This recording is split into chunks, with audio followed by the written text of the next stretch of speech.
Hello and welcome to the channel. In today's tutorial, I'll be showing you how to make this lovely kimono kaftan with mandarin collar. And this kaftan is going to be fully lined. If you would like to see how I made this, please watch to the end of this tutorial. To all returning subscribers and viewers, thank you for your support. I love you all. And if this is your first time seeing my video, you're welcome. This is Everything April YouTube channel. On this channel, I post content on pattern drafting, cutting and sewing tutorials and fashion DIY. If you're yet to subscribe to this channel, please click on the subscribe button to subscribe now, and don't forget to give this video a thumbs up. So for this project, I'll be using this lace, this paper lace, to design the front. I'll keep that aside.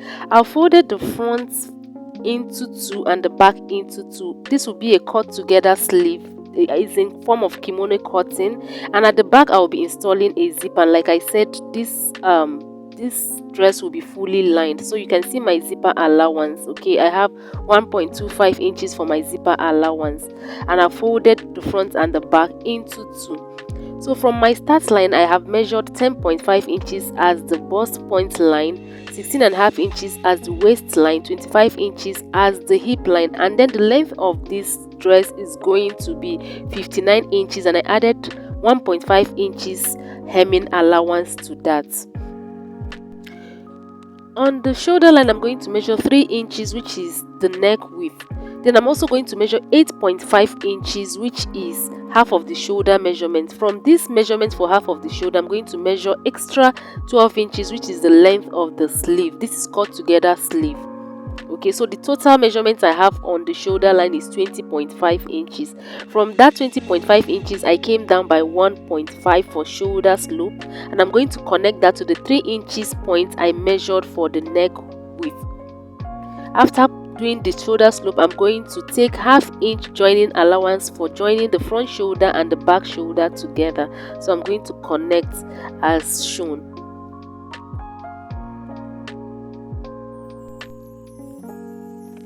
For the back neck depth, I'm going to take 1 inch for the back neck depth. So I'm going to measure 1 inch for the back neck depth, and I'm going to make a curve. Then for the front neck depth, I'm going to take 3 inches, and I'm also going to make a curve for the front neckline. Okay. Then the measurement I have on the shoulder, the 20.5 inches, I'm going to bring that down on the bust point line. 20.5 inches I measured on the shoulder.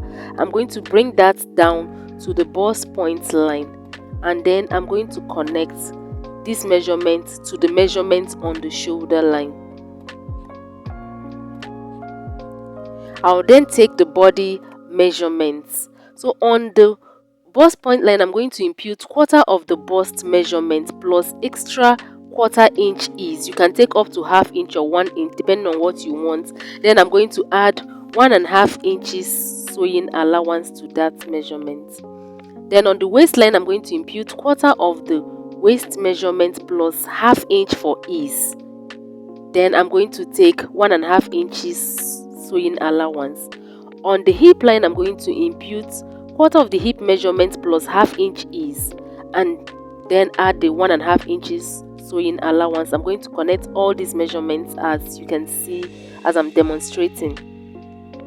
Then I'm going to measure all I have on the hip line. I'm going to bring that down to the hem line and then add extra 2 inches to this measurement. So the total I have on the hip line is I have 11.5 plus 1.5 making 13. So on the hemline I imputed 15 inches. I'm very sorry that this was not on focus. I didn't know that the camera was not showing the hemline, but that's what I did. What I had on the hip line, I added extra 2 inches to that, and then connected the measurements on the hip line to the measurements on the hemline. Then at this point, I'm going to make it into a curve for the armhole. So this is going to serve as the armhole area. So I'm turning it to a curve, okay, so that it would not be in a square form. Then I'll go ahead and cut out. So guys, I would be dropping a link in the description box of a playlist where I have various styles of kimono, bubu, and kaftan. Please check that out. You might find something you would be interested in that playlist. So after cutting this out, at the zipper allowance side, to remove zip bulge, I'm going to come in at the waist side by 1/2 inch and connect it towards the bust line and towards the hip line. I'm trimming it out like this, and then I'll go ahead and cut out the back neckline. Then I'll lift the front part and cut out the front neckline. Okay, for the front neckline, I'll just lift up the front part, don't cut it together with the back part, so and cut out the front neckline. So for the sleeve, you can leave it this way, but if you want it to be like the thumbnail, at the shoulder part you come in by 1 inch or 2 inches and then connect it towards the end like you see me demonstrate. So for me, I don't necessarily need that, but I'll just go ahead and trim out. I just removed 3/4 of an inch from the shoulder part and I've cut that out. Then I'm going to use my main fabric to cut out the lining pieces. So the lining piece is 1 inch shorter than the actual length of this dress. So the lining piece is 58 inches, whereas the the full length of this dress is 59 inches. So I'm going to use the lining piece to turn the main piece. Place them right sides facing each other. You first join the hem. After joining the hem, you pull your lining up and then turn the sides like this. Okay, you turn the sides, but you don't have to turn the neckline and you don't have to turn the shoulder. You leave that part open. Now for the lace in front, I folded my lace. Okay, I folded 9 inches. Okay, so I wanted it to be up to half of the shoulder measurement plus extra 1/2 inch. So I have 9 inches, and the length of the lace is as long as this main fabric. Okay, so that is what I have. I'm just going to trim out, I'm going to trim this lace to take the form, the neckline and the shoulder of the front piece. Okay, you see what I did? I just trimmed out the excesses. Now what I'm going to do is to measure from the shoulder. I'm going to measure down 4.5 inches. That's what I want to measure out. So I placed my tape on the neckline. Remember, the neckline is 3 inches, and then I'm using my ruler to measure and make sure that I have that 4.5 inches that I need. Then below this mark I've just made, I'm going to measure 4 inches down. I'll measure from the center. I'll measure 4 inches throughout the length of this black lace. I'm going to measure that and make it into a straight line. So I've done that. I've made this into a straight line. Then I'm going to curve this measurement. I have this 4.5 inches measurement to join the measurements I had down, so you can see what I have. I'm going to go ahead and cut this part out. It's not needed. And then at this shoulder part, I'll make sure that my lace is up to 9 inches. I need 8.5 inches, but 1/2 inch is going to be folding allowance, which I would fold in and sew. Okay, so I'll go ahead and cut this out. After cutting this out, I'm going to open up the Ankara piece right side up, and the lace as well. The right side is going to be facing up. Then I'm going to arrange this lace on the Ankara fabric so that the center of the lace is matching with the center. I've ironed crease on both the Ankara and on the lace, so the center should match very well. First of all, I'm going to use hemming gun to iron this on the lace so that it doesn't move when I'm sewing. When ironing, I'm going to fold in 1/2 inch on all edges of this lace. Okay, after ironing with hemming gun to hold it in place, I'm going to go on and sew all round. So if you want a contrast, assuming your lace is not black, you can use a black bias to add contrast to this by using the bias to pipe the edges of the lace. But I'm not going to do that because I'm using a black lace. So I'm going to go ahead and sew the lace on the Ankara. So I've done that. I've already attached my lace on the Ankara. The next thing now will be to turn with the lining. So I'm going to place the lining on the right side. Remember, from the thumbnail there is a slit in front, so I'm going to make that slit now. So I've also ironed a crease on the lining so that the lining would match with the main piece. So at the side of this center, I'm marking out 1/2 inch, and then as I'm getting close to the 4 inches length of the slit, because the slit is going to be 4 inches, that's what I want. You can do 4 inches or 5 inches, whatever you're comfortable with. So I'm just going to sew on this chalked part. After sewing, then I'm going to slit the center. Okay, that's what I'm going to do. And then I'm going to also turn the way I turn the back. So I've gone ahead to sew the slit, so I'm just cutting it open. After making that stitch, I'm cutting it open, and I've also used the lining to turn this front piece. Okay, the way I did for the back, I sewed the hem first and then the sides. Okay, so now I've cut through the slits. I'm going to go ahead and notch the arm region, okay, the curve. This is in form of a curve, so I'm going to notch all through the stitches I've made. I'm going to notch up to the hip line. I'm going to notch the 2 sides, okay, so that this would be free. It will relax properly. So I'm going to go ahead and notch all around. I'm also going to trim out the excesses I have, and then I would go ahead and notch the slits. Okay, that slit in front, I'm going to notch it. After notching, I'm also going to top stitch, and I would advise you also top stitch as well. Top stitch towards the lining piece for this slit in front, so that it would relax properly. After that, I'm going to turn out to the right side and then iron this very well. So I've turned to the front side, to the right side, so you can see what I have. Okay, so as you turn, make sure you iron everything to relax. So the next thing I'm going to do will be to join the front and the back by the shoulder. But before I do that, I'm going to close up the zipper part. I'm going to measure out the length I want for the zipper. Then whatever is remaining, I'm going to sew all down with the allowance I left for it.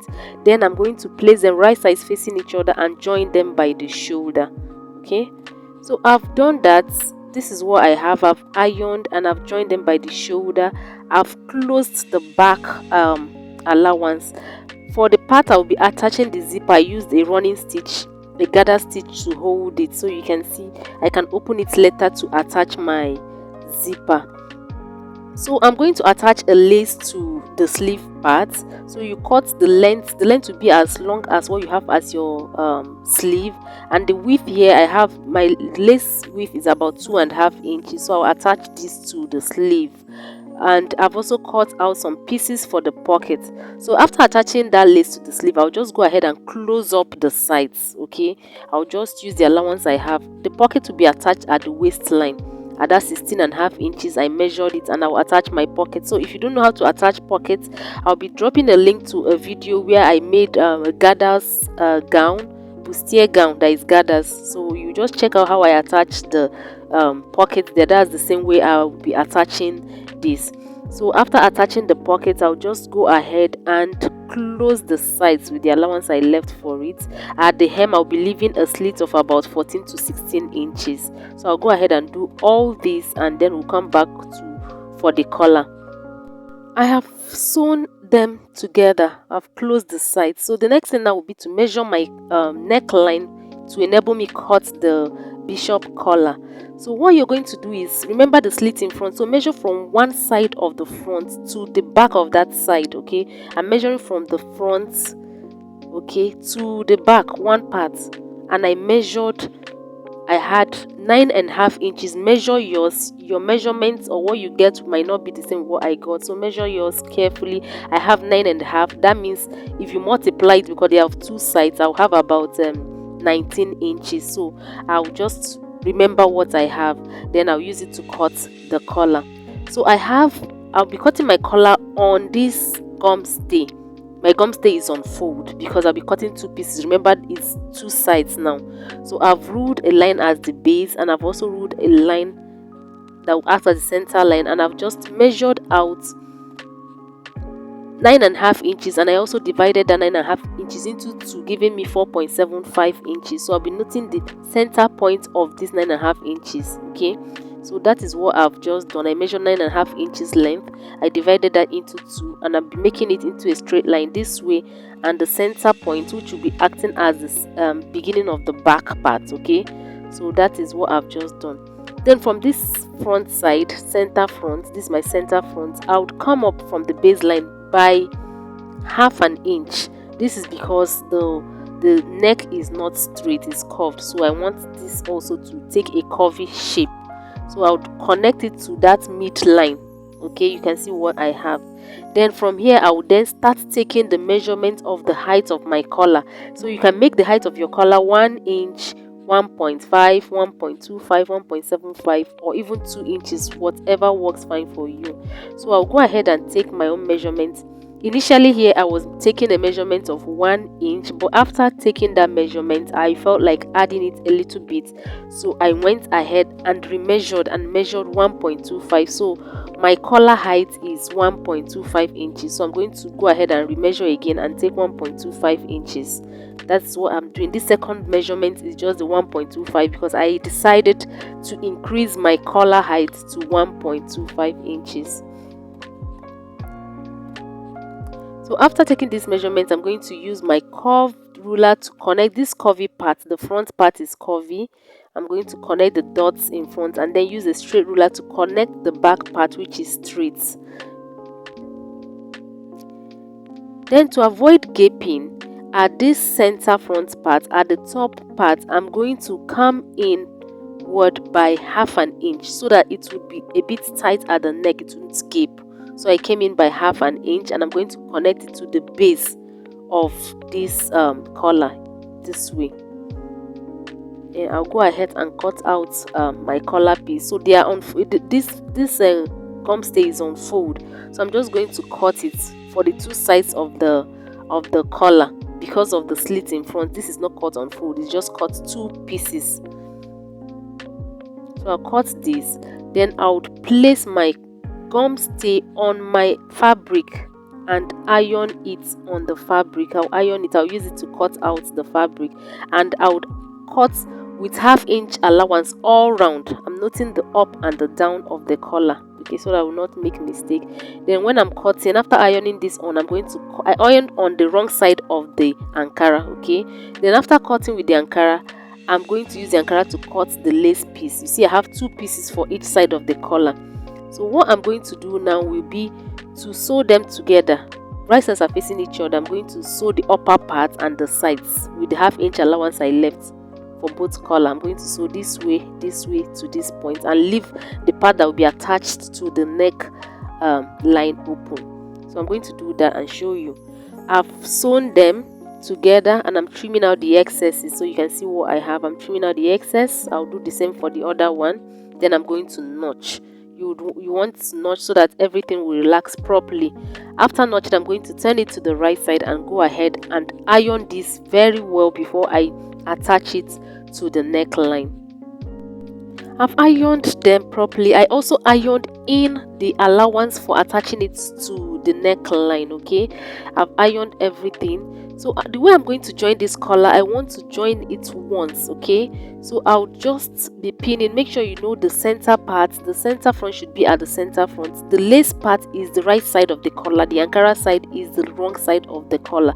So I'm going to sandwich the neckline in between these two sides of the collar, okay. I'm going to just pin them together. You see what I'm doing?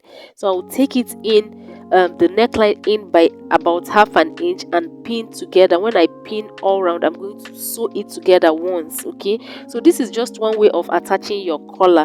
You can attach your collar in one after the other. You first sew the back part and then use the front part to cover the first the seam you made. I have done something like that and I'll be dropping the link to that video in the description box. That's the video on how I made a bustier blouse with bishop collar, and another one is where I made a lace collar. So I'll be dropping the link in the description box for you to see. After attaching the collar, I went ahead and attached my zipper. My zipper got to the collar, okay. You can see what I have, okay. So after sewing, remember to notch the arm region, okay, so that it will relax properly. This will make your sleeve relax properly. So you can see I've notched mine, notched the both sides, okay, so that everything will relax properly. So this is it, guys, on how you can make this beautiful kimono kaftan, okay, with Mandarin or bishop collar. They all mean the same thing.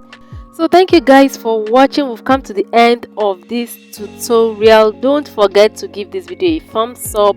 Please check out other videos on this channel. I have other playlists that I'll be dropping in the description box. I'll be dropping their links in the description box on how to make bustiers, how to pad your bustier, how to make pants, tops, and things like that. Please check out other videos on this channel. If you're yet to subscribe to this channel, please click on the subscribe button to subscribe now, and don't forget to turn on the notification bell so that you'll be notified every time I upload a new video. Until my next tutorial, bye.